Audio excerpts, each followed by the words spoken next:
Welcome to Northumberland Zoo on YouTube. My name is Maxine and I work here. I've got a super exciting video for you today of one of our most popular residents, the raccoons. I'm actually down at their off-show enclosure at the minute. Callum, one of our lead keepers, is just getting them locked in because the keepers have been doing some super cool renovations on their paddock. So we're gonna go take a look. Okie so we're heading out onto the raccoon enclosure now.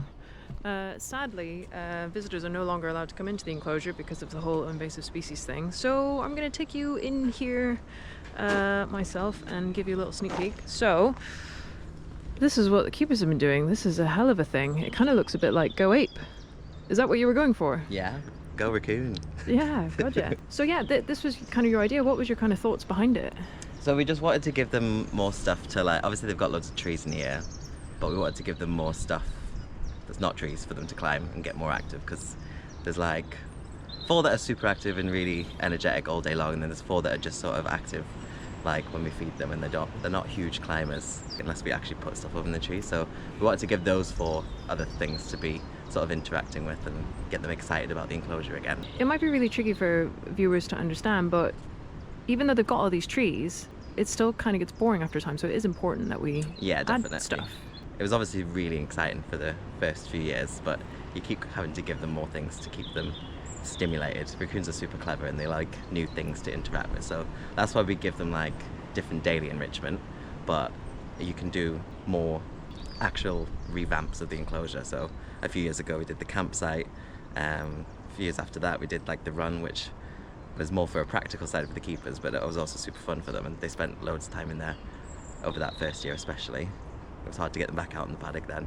And now we've done this, so hopefully we'll keep seeing them out here a bit more again. So we've got the climbing wall fixings. I got in contact with Climb Newcastle, I think. A nice lady that said that she had loads of like old stuff that I guess that they have to keep circulating to keep it nice and fresh for people. So they had loads of just stuff lying around, and she dropped them off. But we tried to integrate it quite nicely with the stuff, so we've got it on up to the nest boxes there, and then just 2 literal double-sided climbing walls. Didn't want to do a massive one in case it just blew down, so we were just going to leave a gap in the middle, but then they started to just sort of climb up the middle without using the climbing wall fixings. So we put some fire hose in there to sort of encourage them to actually use fixings, but they'll soon get used to them. And it's actually quite cool because they've got loads of little pockets, sort of, we can put little bits of food in. All right, so it's got these on both sides. Yeah. I thought we might have to add a few more at the bottom just to get them up onto it. Like watching them use it, some of them are sort of reaching up for the furthest ones and not really knowing how to get themselves up onto it. So, but it just comes from watching them and seeing how they use it. The fire hose meshed wall, I think this is the one we see them use the most. We have to be careful about the holes. But we've not bolted in between, so it's nice and loose in case any of them decided to get themselves a little bit stuck. It should be pretty easy for them to squeeze themselves out. I mean, raccoons can literally get through like the tiniest holes. So shouldn't be any issues with that. Okay, so they're just attached around on the sides. Yeah. That's the only bit.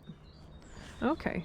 But so it's tight enough for them to climb, but loose enough that it should be fine if any of them decide to squeeze through. And then yeah, some hanging tires. So these are Poppy's favourite. She was straight on them and was like sort of sitting in that one and pouncing up, trying to play with the ones that were walking along the top.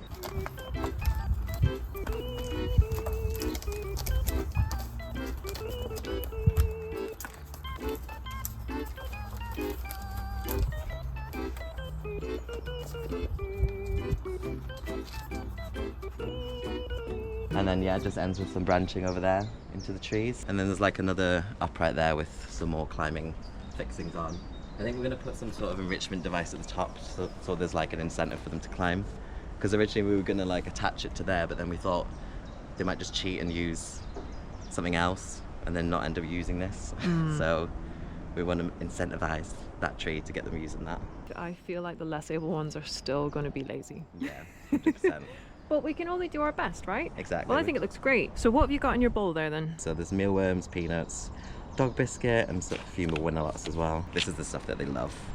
They're not as keen on the veg at the end of the day, so that's why we give that towards the end of the day. We've got them locked away at the moment because it's better sometimes with animals to actually hide them away, hide the food, so that when they come back out again, they have absolutely no idea where they're looking. So it just helps the mystery a little bit. So if you've got the opportunity to lock them in, it does help. And then when we let them out, it'll be pure mayhem.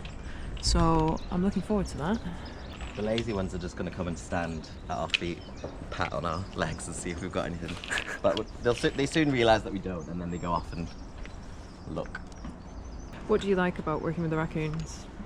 I just like that you can give them anything and they'll sort of appreciate it. Like a lot of the time with like, because these guys are on the carnival section with the cats, and sometimes you do stuff for the cats and they're just like, don't care. So raccoons always interact with no matter what you give them, so they're quite fun to see that your hard work has been worth it. Ralph obviously is the star of the raccoon exhibit, but there's like Tommy and, like I say, Poppy, even though Poppy used to be a bit feral back in the day, but now she's like a real softie as well, so I think they mellow out with age. Yeah, once upon a time we wouldn't dream of actually going into the enclosure with 8 raccoons. Well, I think we had more at the time though, didn't we? We had 9, or we had 11 at one point. I think that was the highest amount we had. And yeah, we would not go in here with them. It was pure mayhem. But I think now that they've all seasoned a bit, I think our youngest is 6 maybe, we don't really know. Yeah, the raccoon ages are like a mystery, aren't they? Yeah, because we rescued quite a few from like a sanctuary that was being shut down. The youngest at that time I think were like 3, and that was Timmy and Tommy and like Poppy, and they were like just pure mayhem, so we couldn't go out here with them. But yeah, it's quite cool that we're gonna get to see them today up close. So yeah, here's our campsite. It's looking a little bit worse for wear, but there's still the saddle where Ralph sat on that one time, and some baskets and stuff, and a little bit of a campfire in the middle. In those baskets, especially in the summer. Like we flipped them over because they were supposed to be like sort of stools around the campfire, but they always flip them over and just lie in there like... It's like a bowl of raccoons, yeah. isn't it? 2 of them were in there sometimes. I'm pretty sure people got out and zoo life. Yes, they did, yeah. Yeah, it's great. Right, well, what I'm going to do is I'm going to set up my Insta360 somewhere hopefully safe, and then nowhere safe. See if we can get some cool shots of raccoons, and then we're going to let them out and see where they go to first. Okay, so Insta360's over there. Might be regretting that. So Callum's going to go over and let them out. I'll just stand over here. Okay. Here we come. You alright, kids? Raccoon's like, there's a person stood there. Oh, this is Misha. Oh, here we come.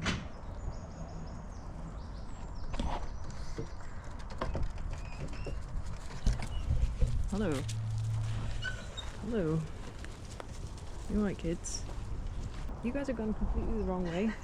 You need to go that way. This is what's great, is that they don't know where to go, so... You can tell where they used to get fed. Yeah, 100%. They've all gone to over there by the campsite.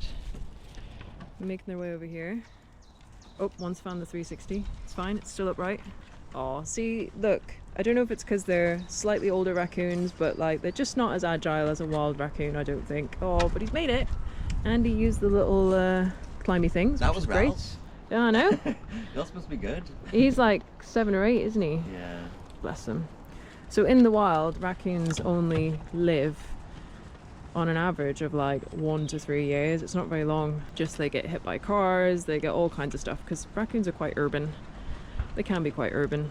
And generally, raccoons are actually solitary. So it is unusual to see them in groups unless you're like feeding them from your back garden and there's enough food for all of them to go around, and then you do get them actually living kind of near each other. So it is quite cool that we've got 8 of them together. Oh, we've got one that's gone straight to the end. Oh, it's going in the tires. Let's go and check out the tire situation.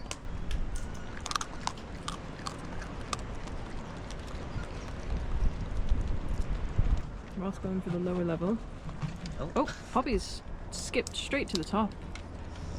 Oh. So what's your favourite part of the build? I think aesthetically it's the climbing wall. But like I've seen them use this the most, I think, because it's the easiest thing for them to climb. See, this is a classic example of fit raccoon versus lazy raccoon. So you've got Poppy up on the top there who's eating the food, and she's knocking bits off, and all of these lazy raccoons are just hanging out on the bottom picking up the scraps.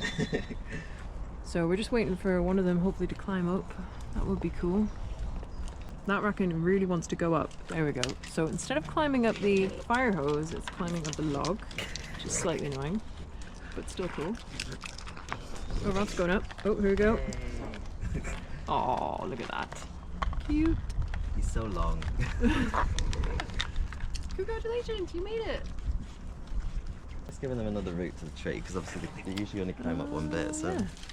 That's quite good. Oh, is she coming back around here now? Oh no, she's going to go down the tree. All the way down. Fair enough. One way to get down. She's crazy. Right, you. How's it going? Hello. I don't want a wet nose on me thingy, but thank you. So what's the story with Ranger then? She's just old gal. She's like 13 going on 14, if she's not already 14 yet, so. She gets like daily Metacam just to sort of help with the stiffness of her joints, but her back legs aren't what they used to be. But she copes fine. She's deaf as well. But again, we don't really see any problems with that because she kind of is always around a raccoon. So like, if a raccoon runs to like to find us for food, she's like, she knows what that means, so she'll literally like bolt. And because she's super active as well, she's just as active as Ralph is. Like those two are always usually the ones that are out here. This is going well. They just need to learn how to place their feet a bit better, don't they? Yeah, there we go. Yeah, that's a good one. Yeah. This is working. Look, that one is just reaching. And also literally half the length of it. Oh, this is hilarious. This one is actually doing it, which is great. Do you have a favourite raccoon? Probably Tommy, because everyone else's is Ralph. Tommy's just as good as Ralph, so give him some spotlight. So yeah, that's a really sad thing about raccoons, is unfortunately, once they're gone in the UK. Because of the invasive species licensing, obviously raccoons are a very invasive species. They can quite easily live in the UK and completely destroy our ecosystem, eat up our birds and all kinds of stuff. So because of that, they're not allowed to breed in the UK at all, not even in zoos. So once these guys are gone, they're gone. And that's really sad because this is actually one of our most interesting and most exciting exhibits, and we can't do raccoon encounters with them because we're not allowed to promote them, because then people will try and get them as pets, blah blah blah, and the whole cycle begins again. So it is such a shame, but that's why it's nice to be able to share it with you virtually. That's as best as that we can do.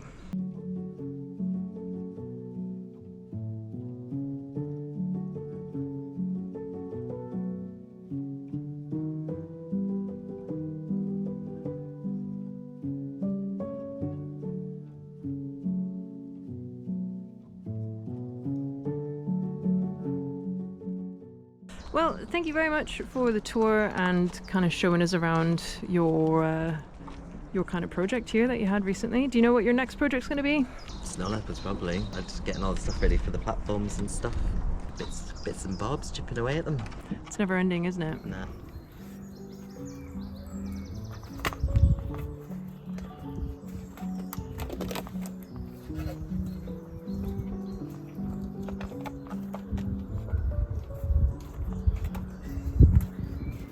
I hope you enjoyed getting to see the raccoons and obviously their new enrichment devices. Definitely check them out next time you're here at the zoo. And if you haven't done already, please do remember to like this video and subscribe to the Northumberland Zoo channel and support everything that we do. Enjoy the weather while it lasts, eh? And if you're coming down over Easter, do remember you can book online and you can obviously pay at the door as well. Thanks so much for watching, guys, and we'll see you next time.